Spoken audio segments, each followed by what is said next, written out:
अब्दुल कुद्दूस हादी साहब दामत बरकातुहुम, general secretary शहर काजी औरैया। और मैं इनसे इंतहाई अदब से गुजारिश करूँगा कि हज़रत वाला तशरीफ़ लाएं और अपने किताब।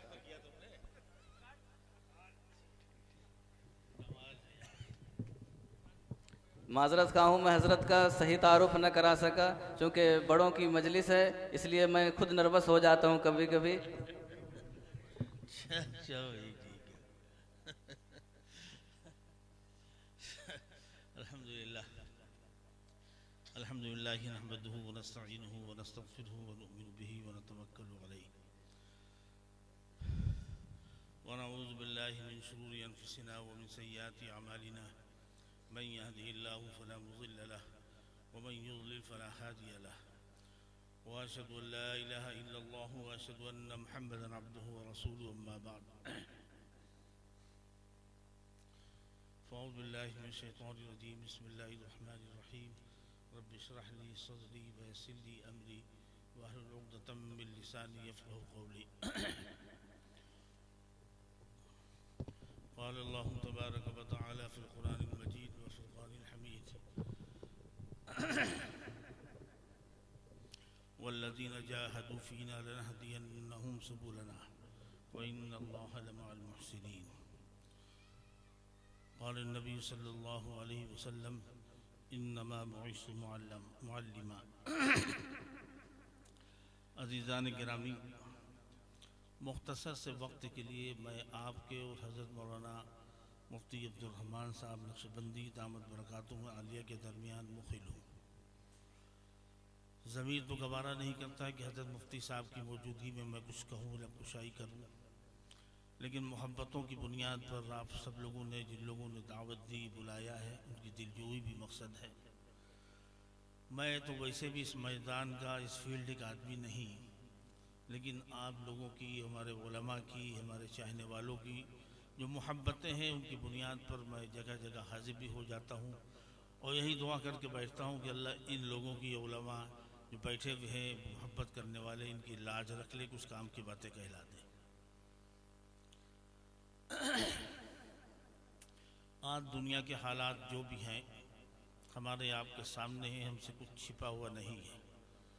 चाहे वो दुनिया के हालात हों और चाहे वो मुल्की हालात हों, बिल्कुल हर चीज़ हमारे सामने कुल्ली एतबार से खुली किताब की तरह है।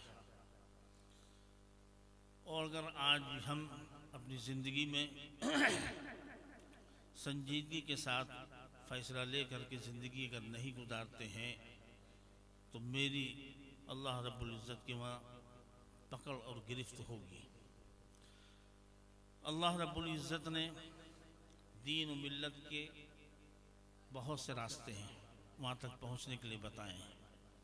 सिर्फ यही नहीं कि सिर्फ एक कोई काम किया जाए तो अल्लाह तक पहुँच जाएगा, बल्कि बेशुमार रास्ते हैं। मदारिस का भी है, मकातिब का भी है, दावत का भी है, इसके अलावा भी बहुत से दीगर रास्ते हैं। उलमा बैठे हुए हैं, ये आपको तफसील बताएंगे। जिस तफसील में मैं पढ़ना नहीं चाहता, मैं तो इन्हीं की जूतियों को सदक़े में कुछ सीखता हूँ और आप तक पहुँचा देता हूँ। आज जो भी हालात हैं उस पर हमें गौर करने की ज़रूरत है। अल्लाह रब्बुल इज़्ज़त ने हमारे आपके सामने इतने बच्चों की दस्तार की बंदी हुई है और ये बच्चे जो हाफिज़ कुरान हुए हैं, कल क़यामत के दिन जब अल्लाह रब्बुल इज़्ज़त फरमाएगा कि बच्चों कुरान सुनाओ, किसी दुनिया की ताकतवर से नहीं कहेगा, किसी दौलतमंद से नहीं कहेगा, कोई शोहरत याफ्ता से नहीं कहेगा, जिसके पास सियासी शोहरतें हैं उनसे नहीं कहेगा, कोई दुनिया की दौलत वहाँ काम नहीं आएगी। किससे कहा जाएगा? हाफिज़ कुरान से कहा जाएगा। कौन कहेगा? अल्लाह। बच्चों कुरान सुनाओ। बच्चे कुरान सुनाएंगे, उनके दर्जात बुलंद होते जाएंगे, उनके साथ साथ उनकी माँ और बाप के भी दर्जात बुलंद होंगे। मेहनत लड़के ने की है, मार लाठी डंडा लड़के ने खाया है, रात दिन कुर्बानी दे करके बच्चा हाफिज हुआ है। मौलवी साहब की मार खाता रहा, फजर से पहले घंटा 2 घंटा पहले उठाया जाता रहा। रात दिन उसने मेहनत और मशक्क़त की और उसके बाद साथ साथ इस बच्चे के तो दर्जात बुलंद होंगे ही, लेकिन इसके साथ साथ उनके माँ बाप के भी दर्जात बुलंद होंगे। ये अल्लाह रब्बुल इज़्ज़त ने मकाम दिया है, ये हैसियत दी है इस हाफिज़ कुरान को, जिसका कुरान खुदा क़यामत में सुनेगा और बच्चों को हुक्म होगा कि कुरान पढ़ो, इक़रा वर्तक़ी वरत्तिल इला आखिर।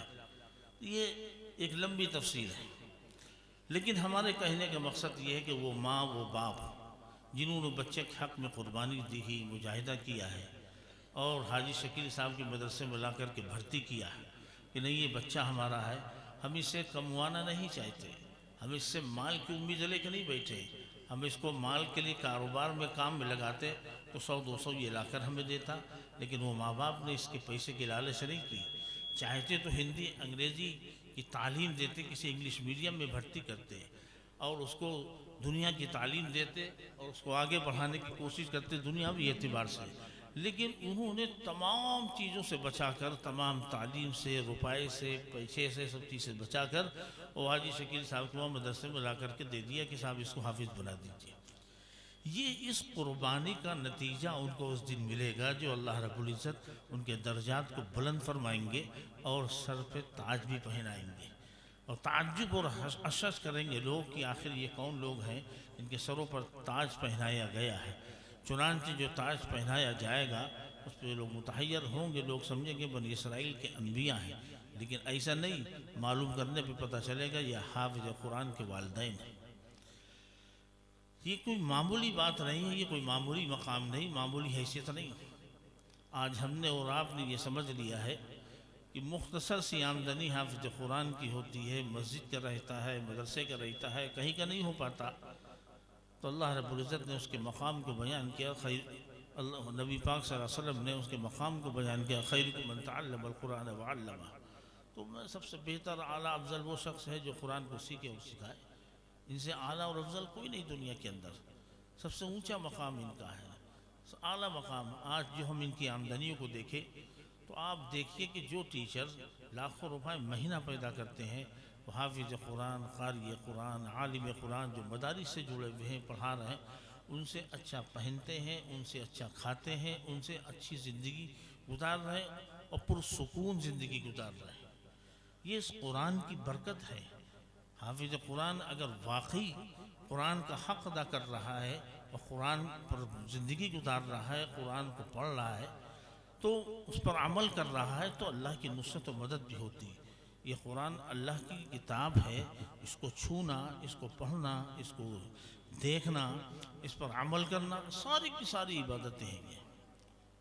ये तो अल्लाह रब्बुल इज़्ज़त का करम एहसान है कि अल्लाह रब्बुल इज़्ज़त ने इतनी इस कदर की नेकियां दी हमको कि उसको छूना भी, उसको देखना भी, उसकी इबादत भी हमारे लिए कार सवाब है। हत्ता कि एक वाक़या किताबों में मैंने पढ़ा कि एक शख्स था, बिल्कुल जाहिल था, गंवार था, कुरान पढ़ा लिखा नहीं था और उसका इंतकाल हो गया। तो एक वक्त के जो आलिम दीन थे उन्होंने एक ख्वाब देखा कि वो शख्स जन्नत की सैर कर रहा है। तो जाहिल था, गंवार था, बूढ़ा था, इसको नमाज भी पढ़नी ठीक से नहीं आती थी, ना ठीक से खड़ा हो पाता था, सीधे पैर रखने के टेढ़े टेढ़े पैर रहते थे। तो बड़ा ताज्जुब हुआ मुझे कि ये आदमी जो है वो जन्नत की सैर कर रहा है, मुझे हैरत हो रही है। तो बहरहाल जा कर के उसकी तहकीक और तफ्तीश की, वो मालूमात और जानकारी की, तो मालूम ये हुआ उसके घर पर कि ये हाँ कुरान पढ़ा तो नहीं था, लेकिन रोज़ाना सुबह कुरान करीम को खोल के बैठता था, उसकी लाइन पर, लकीरों पर उंगली फेरता जाता था और ये कहता जाता था कि अल्लाह तूने सच कहा, अल्लाह तूने सच कहा, अल्लाह तूने सच कहा, यही कहता था, उंगली फेरता रहता था। अल्लाह रब्बुल इज़्ज़त ने उसकी भी मग़फ़िरत फरमा दी इस कुरान की बरकत से। ये कुरान ऐसी चीज़ है, ये अल्लाह का कलाम है। अभी इसकी तफसील हज़रत मुफ्ती साहब दामद बरकातुहू आएंगे, आपके सामने बयान करेंगे। मैं तो मुख्तसर से वक्त के लिए बैठा हूँ ताकि अपना फ़र्ज़ पूरा कर लूँ और चला जाऊँ। इस कुरान को अगर हम मजबूती से पकड़ लें तो दुनिया में मेरी हिफाजत हो सकती है। और यही नहीं, हमने अभी जो कुरान की आयत पढ़ी तो उससे तो तमाम मदारिस, मकातीब, दावत व तबलीग और दीगर तमाम रास्ते अल्लाह ने इसे खोले हैं जो जन्नत को जा रहे हैं, अल्लाह के रास्ते को पहुंचा रहे हैं। इसमें हिदायत देने का वादा अल्लाह रब्बुल इज़्ज़त ने किया है। वो कामयाबी के रास्ते हैं, अगर हम उनको पकड़ते हैं तो हमारे लिए तमाम कामयाबी के रास्ते खुलते हैं। लेकिन मदारिस का जहाँ तक ताल्लुक़ है, ये बुनियादी रास्ता है। आप दुनिया के अंदर निगाह उठा करके देखें, आज जो वक्त के वली हैं, हमारे अकाबिर हैं, हमारे बुजुर्गान दीन हैं, हमारे असलाफ हैं, कहाँ से निकले? इन्हीं मदरसों से निकले जहाँ से ये बच्चे निकल रहे हैं। जिनके पीछे पीछे हम भाग रहे हैं वो कहाँ से निकले? उनको नवाजिशात कहाँ से मिली? इसी जगह पर बैठ करके अली बेते से पढ़ी, फिर कुरान पढ़ा, फिर क़ाल अल्लाह के साथ क़ाल रसूल, सब कुछ पढ़ा उन्होंने। यही वो जगह है कि आज दुनिया जिनके पीछे भाग रही है वो औलियाए किराम, वो बुजुर्गान दीन, वो हमारे अकाबिरीन, वो अल्लाह वाले, जिनको अल्लाह ने नवाजा है, जिन पर उनकी नवाजिशात हैं, वो सब कहाँ से निकले हैं? इसी दर से निकले हैं। अगर हम हकीकी एतबार से अगर हम इस पर अमल पैरा हों और इसका जो हक है उसको अदा करने वाले बने तो हम तो बहुत आगे जा सकते हैं। दुनिया की कोई ताकत हमको रोक नहीं पाएगी इंशाअल्लाह।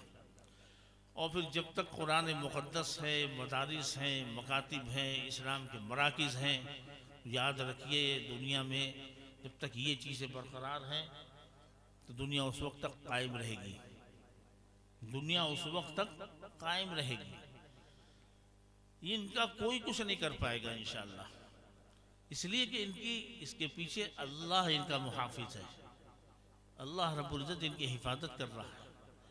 जैसे कुरान की हिफाजत का वादा वैसे ही नहीं। जो बच्चे हाफिज कुरान की हुए उनकी हिफाजत का वादा, ऐसे ही वो मदारिस, वो मकाती, वो दीनी इस्लामी मराकिज़ जो बने हैं उनकी भी हिफाजत का वादा अल्लाह ने किया है। दुनिया अपने जहनों से ये निकाल दे कि हम जो है इन मदरसों को तबाह और बर्बाद और नेस्तनाबूद कर लेंगे, कुछ नहीं होगा इंशाअल्लाह। दारुल उलूम देवबंद जिस वक्त कायम हुआ उस वक्त अंग्रेज़ों से टक्कर चल रही थी और अंग्रेज़ों ने कौन सी कोशिश नहीं की उस मदरसे को तबाह और बर्बाद करने के लिए। हर मुमकिन जद्दोजहद तो कोशिश की कि ये मदरसा ख़त्म हो जाए।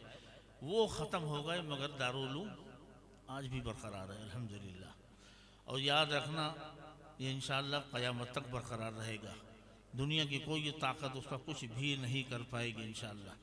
याद रखिएगा इस बात को।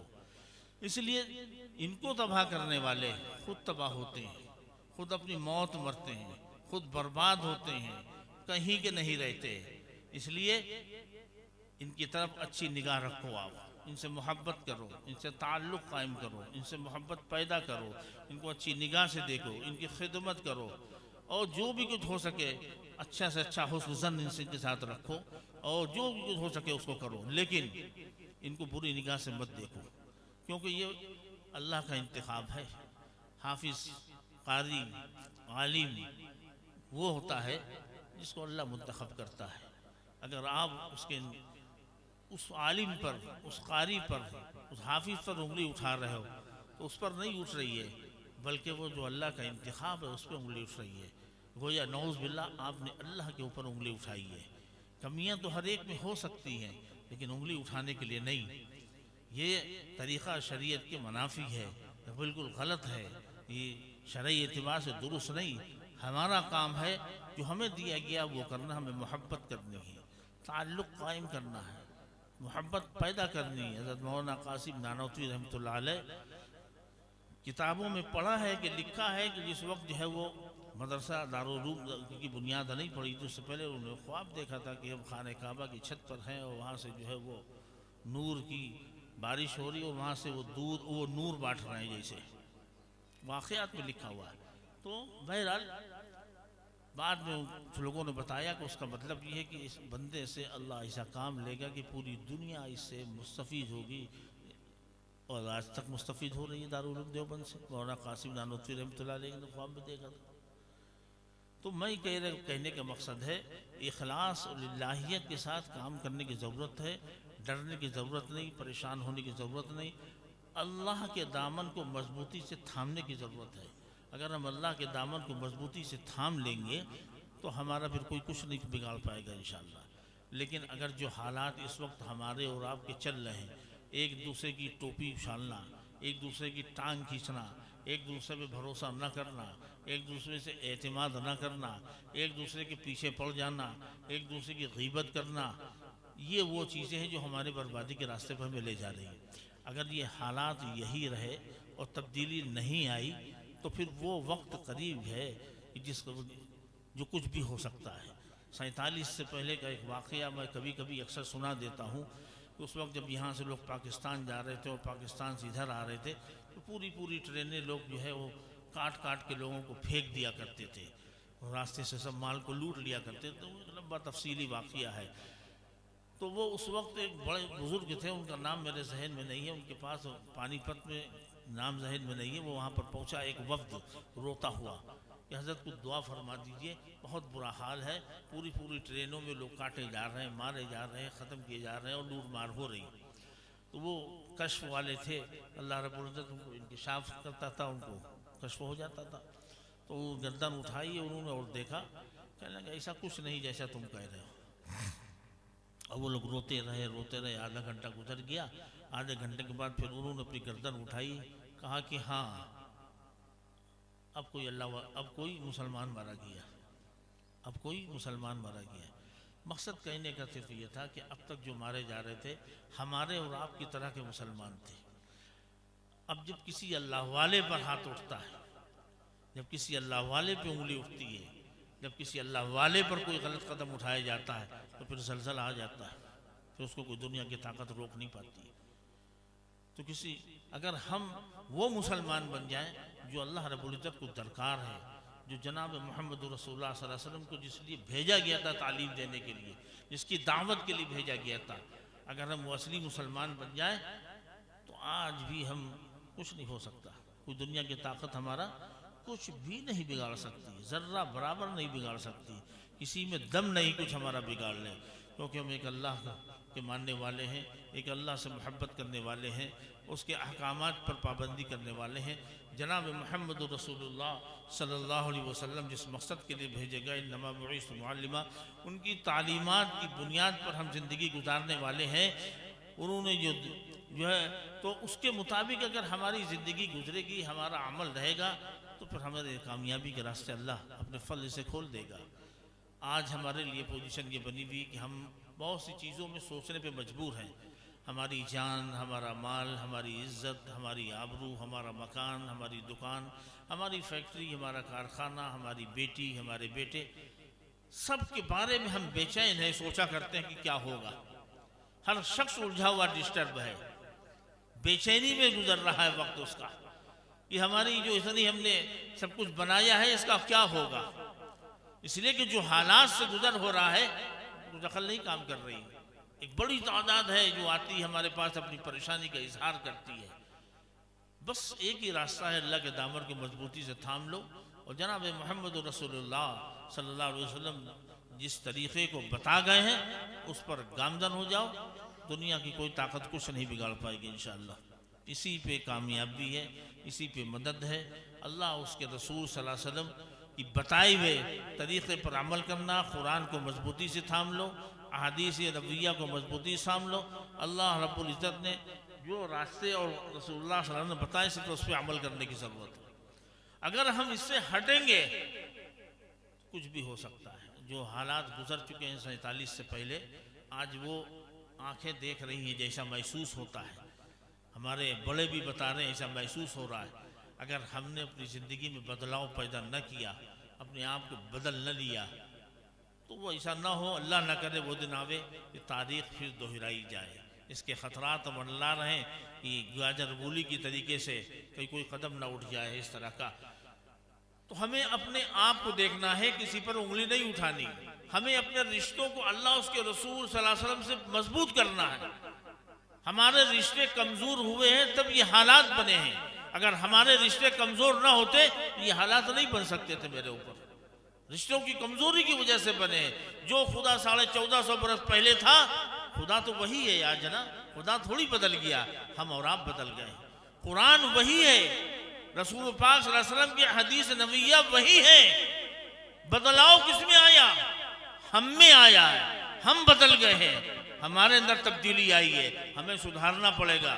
मैं कभी कभी एक बात कहता हूँ, क्या बल्कि अक्सर बेशतर जबान पे मेरी आती, हमने अपने दीन को अपनी ख्वाहिश के मुताबिक ढालना शुरू कर दिया। रसूल पाक सल्लल्लाहु अलैहि वसल्लम के तरीके के मुताबिक करने को तैयार नहीं है।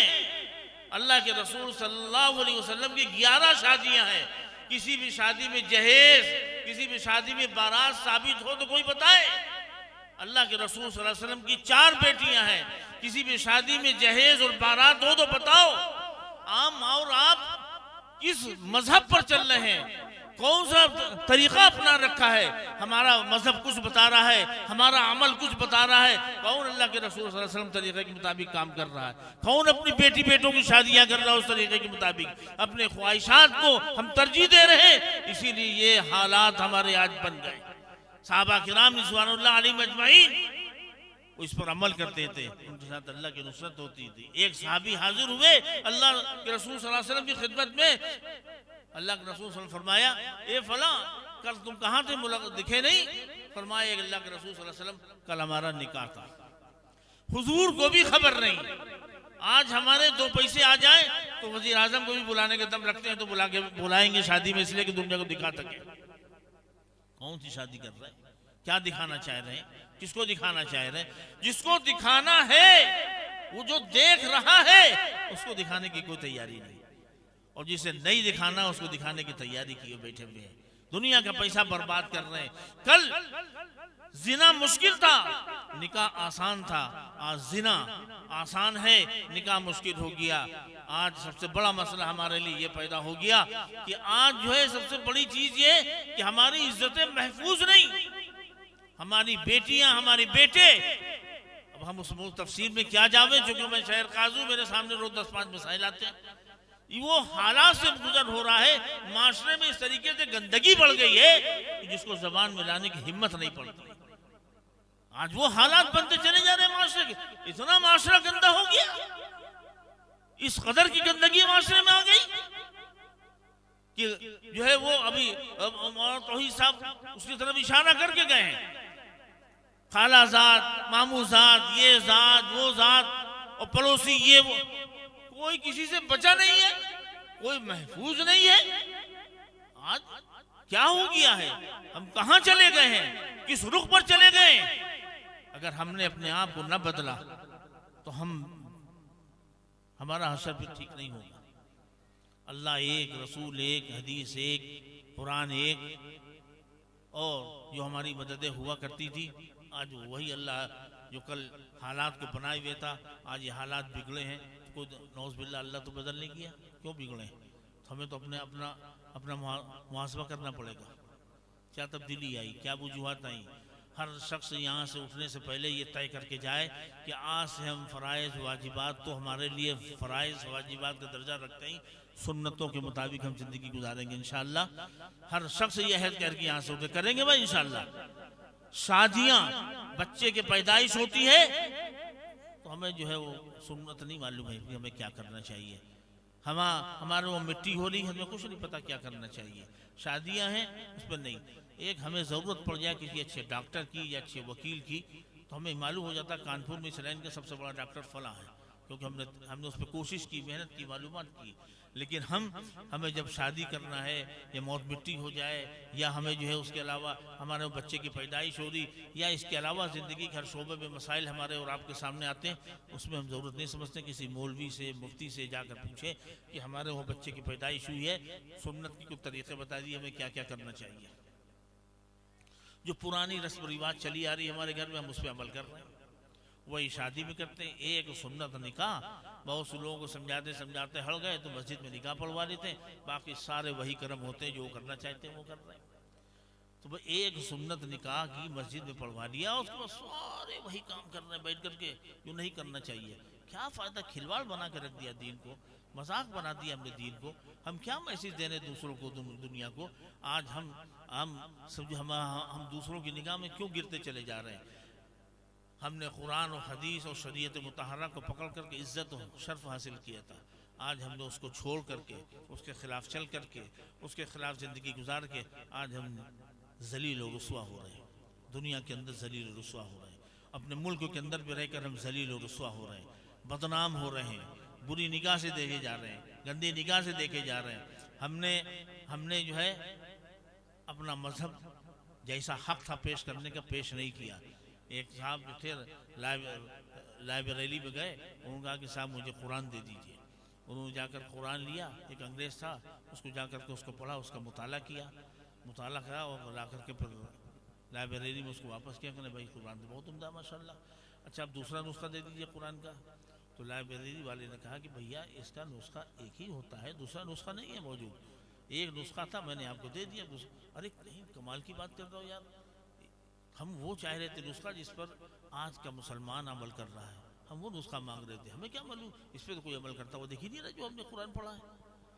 तो आप बताएं, जब कुरान पर हमारा अमल नहीं, हदीस पर अमल नहीं, अल्लाह के रसूल सल्लल्लाहु अलैहि वसल्लम को लाए हुए दीन और तरीक़े पर हमारा अमल नहीं है, अल्लाह के अहकाम के हम पाबंद नहीं, हम उसके ख़िलाफ़ ज़िंदगी गुजार रहे हैं। कम से कम अपनी तस्वीर तो हम कम से कम जो है आईने में देखें कि हमारी हैसियत क्या है, हमारा मकाम कहाँ है, हम कहाँ चले गए, अपना मुहासबा तो करें।